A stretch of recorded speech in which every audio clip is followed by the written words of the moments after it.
Ya, selamat datang dalam kompetisi debat hukum mahasiswa hukum regional Kalimantan yang dilaksanakan oleh Badan Eksekutif Mahasiswa Fakultas Hukum Universitas Lambung Mangkurat dalam rangka Law Festival of Lambung Mangkurat yang keempat.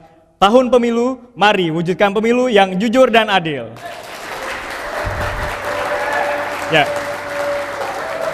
Ya, pada kali ini adalah babak yang sangat menentukan, yaitu adalah babak final antara Universitas Widyagama Mahakam Samarinda dan IAIN Antasari Banjarmasin, babak final untuk memperebutkan juara 3. Untuk pertama-tama marilah kita sambut peserta kita dari Universitas Widyagama Mahakam Samarinda untuk menempati tempat yang telah disediakan.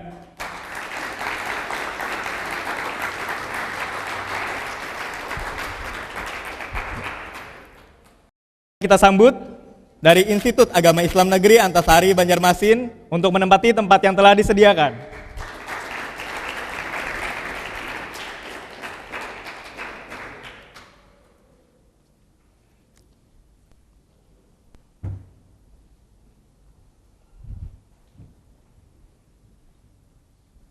Ya, perlu diketahui bahwa ini merupakan babak terakhir karena ini adalah babak perebutan juara 3 setelah mereka telah melewati beberapa tahap, yaitu antara lain adalah babak penyisihan dan kemudian babak semifinal, dan ini adalah babak terakhir yaitu babak final untuk memperebutkan juara 3. Untuk itu memeriahkan suasana, marilah kita beri tepuk tangan yang meriah kepada kedua peserta. Ya. Pertama-tama izinkanlah saya untuk memperkenalkan dewan juri kita yang terhormat. Yang pertama ada yang di tengah, ya ibu yang cantik ini adalah Ibu Lena Hanifa, SHLMM. Selamat datang Ibu.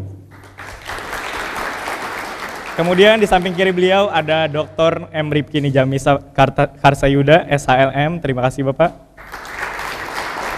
Kemudian di samping kanan beliau ada Bapak Ali Amrin, SHMH. Selamat datang Bapak. Ya. Itulah dewan juri yang akan menilai babak ini. Tentu kapasitas beliau memang, kapasitas mereka ini sudah tidak diragukan lagi ya. Untuk itu, marilah kita sama-sama memperkenalkan diri dulu untuk lebih kenal lagi kepada para peserta kita. Yang pertama ada dari tim pro. Kami persilakan kepada tim pro untuk memperkenalkan diri. Kami persilakan. Baik, Assalamualaikum warahmatullahi wabarakatuh. Waalaikumsalam. Kami dari tim IAIN Antasari Banjarmasin, Fakultas Syariah ataupun Fakultas Hukum di institut tersebut. Dan perkenalkan, nama saya Fatimah sebagai pembicara pertama.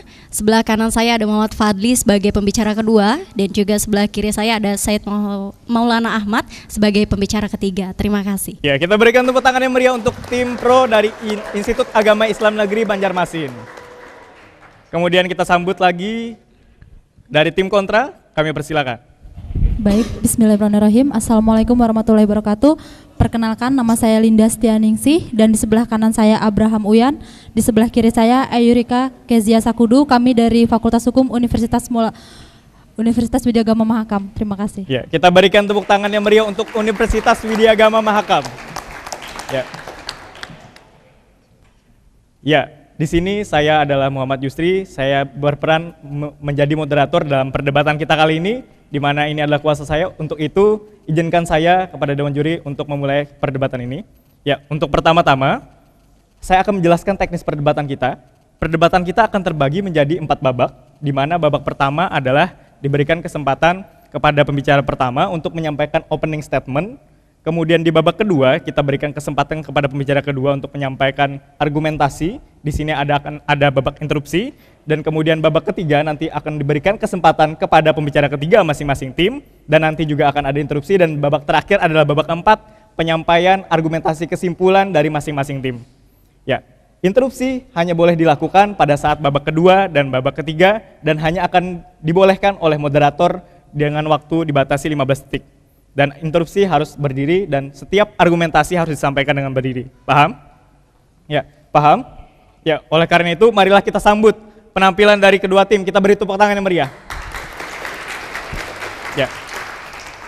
Mosi kita atau tema perdebatan kita pada hari ini sangatlah penting, yaitu adalah tema antara tim pro dan kontra adalah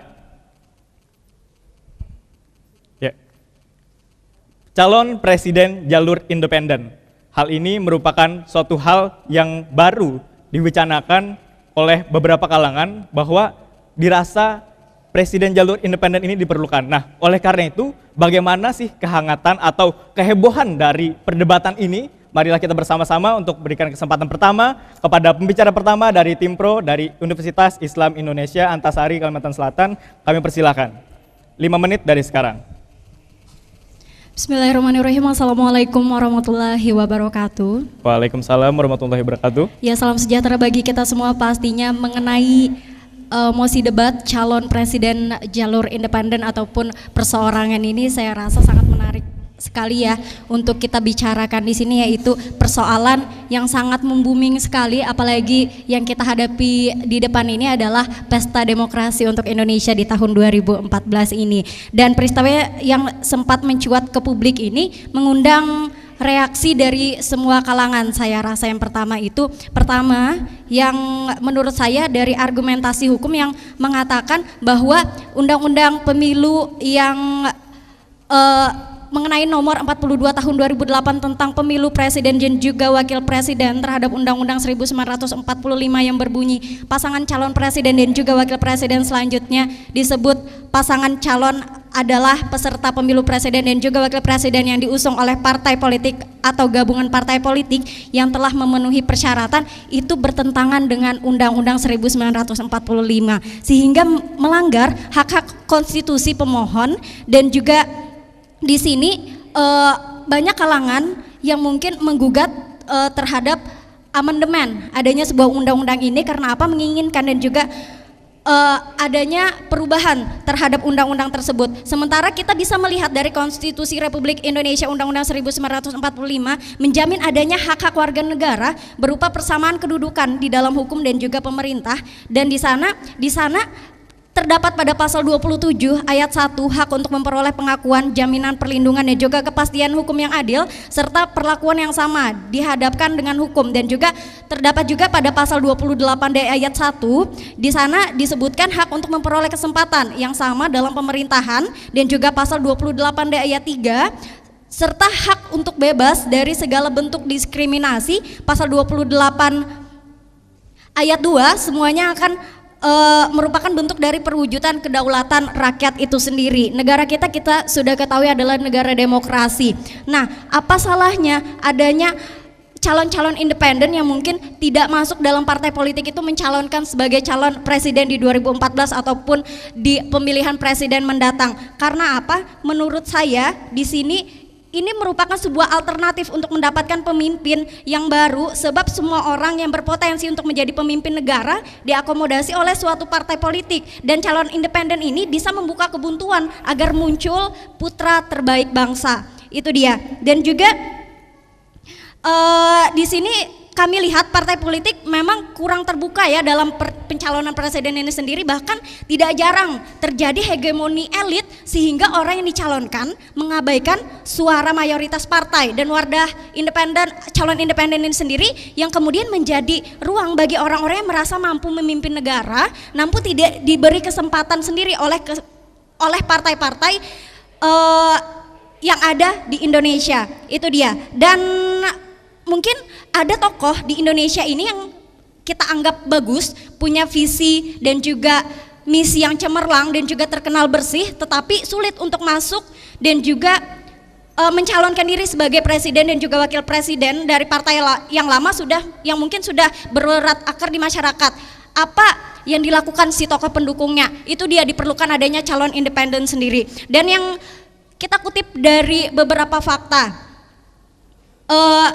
pemilihan gubernur, bupati saja ada melalui jalur independen. Dan juga faktanya kita lihat dari Gubernur Nangro Aceh Darussalam, Irwandi Yusuf, beliau mencalonkan jalur independen dan juga berhasil menang. Dan mengenai bupati dan juga wakil bupati Garut yaitu Aceh Fikri dan juga Diki Chandra yang kemarin sempat ada berita, mereka itu juga mencalonkan lewat jalur independen. Kenapa kita tidak mencoba untuk presiden sendiri menggunakan jalur independen ini dengan asas demokrasi dan juga persamaan hak antara setiap warga negara itu untuk mendapatkan hak yang sama di dalam pemerintahan. Cukup, terima kasih. Ya, kita berikan tepuk tangan yang meriah untuk pembicara pertama dari tim Pro. Bahwasanya mereka mengatakan dengan adanya calon independen ini merupakan hak setiap orang untuk berada di pemerintahan. Oleh karena itu, apakah argumentasi dari tim kontra? Kita berikan kesempatan pertama kepada tim kontra untuk memberikan argumentasi pembuka. Silakan. 5 menit dari sekarang.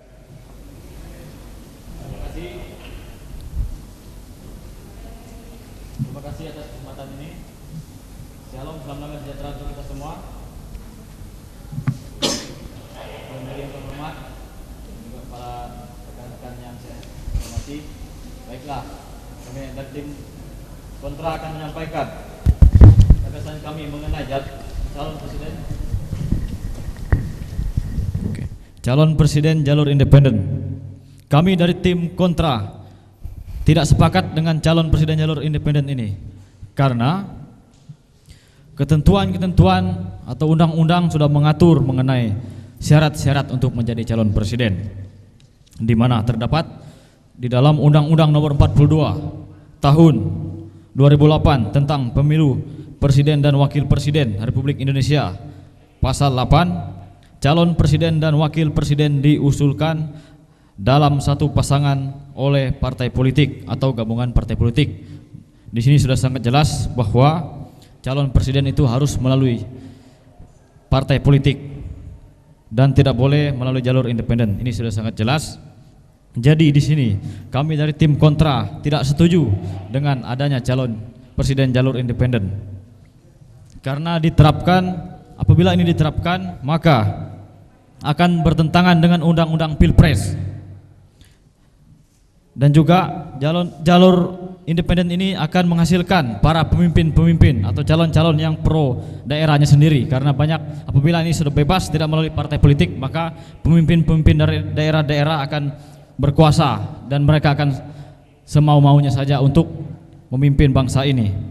Maka oleh sebab itu kami sangat tidak sepakat apabila calon presiden jalur independen ini diterapkan di bangsa ini, karena akan merusak semua struktur budaya dan juga undang-undang kita, dan juga ketatanegaraan kita akan hancur karena banyak orang-orang daerah yang hanya pro daerah saja. Kami tidak sepakat dengan adanya jalur independen ini. Dan juga di dalam Undang-Undang Nomor 42 Tahun 2008 tentang Pemilu Presiden dan juga Wakil Presiden, pasal 9 mengatakan pasangan calon presiden atau wakil presiden diusulkan oleh partai politik atau gabungan partai politik.